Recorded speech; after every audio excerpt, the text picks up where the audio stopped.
এই দেখেন টুপিটা কিন্তু আমার দরবারের টুপি, এই টুপিটা কিন্তু আমার দরবারের টুপি। এই টুপিটা দেখলে মনে করবি এটা ফয়েজিয়া দরবারের মুরিদ। এই মুরিদানকে একটা কথাই বইলা দিছি, যাই করস আর না করস, বাপ মার মনে কষ্ট দিলে আমারে ফাইতি না, আমার দরবারে গেটের কাছে যাবি না। কারণ বাপ মা দোয়া করলে রিক্সাওয়ালা হলেও আল্লাহর ওলি হয়ে যায়। কথা বলেন ঠিক কিনা? এই জন্য আমি যুবকদেরকে টার্গেট করে কথা বলতেছি, ভয় করবো একজনকে, তিনি কে?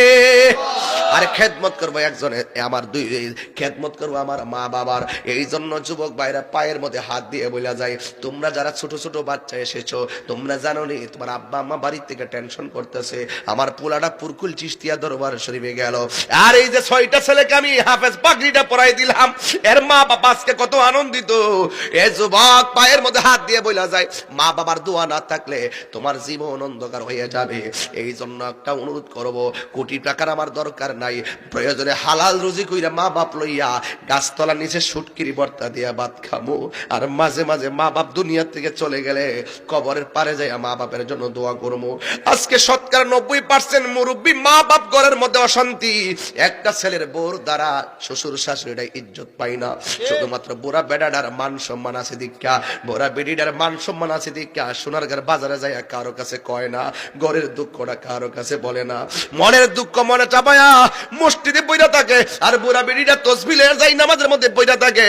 এই জন্যই নিতরে আদর কইরা বউ বানায় আনছিলাম, কিন্তু আমি বউরে বেশি দোষী না, সবচেয়ে বড় দোষী আমি সন্তানটারে। ছেলেরে তুই যদি বুঝতি তাহলে প্রথম দিন থেকে তোর মার কষ্টের কথা তোর স্ত্রীকে শেয়ার করতি।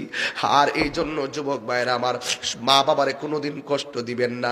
রিদার রাব্বি ফিরিদাল ওয়ালিদাইনে ওয়া সাকাতুর রাব্বি ফি সাকাতিল ওয়ালিদাইন। মা বাবার সন্তুষ্টিতে আল্লাহর সন্তুষ্টি, মা বাবার অসন্তুষ্টিতে আল্লাহর অসন্তুষ্টি।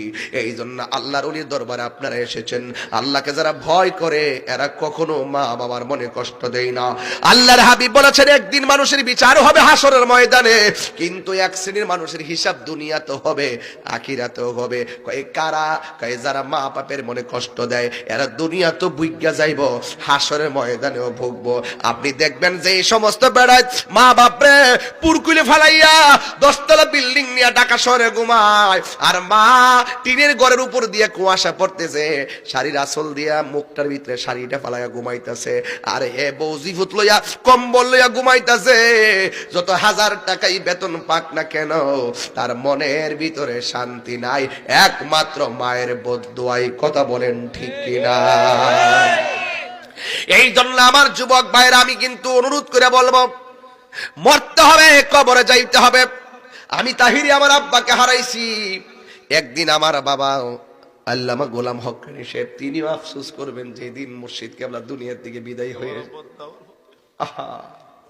এখনো বিছানার মধ্যে পড়ে রইছে, এখনো গড়টা মনে হয় বড়া বড়া লাগে, বড়া বড়া লাগে, বড়া বড়া লাগে।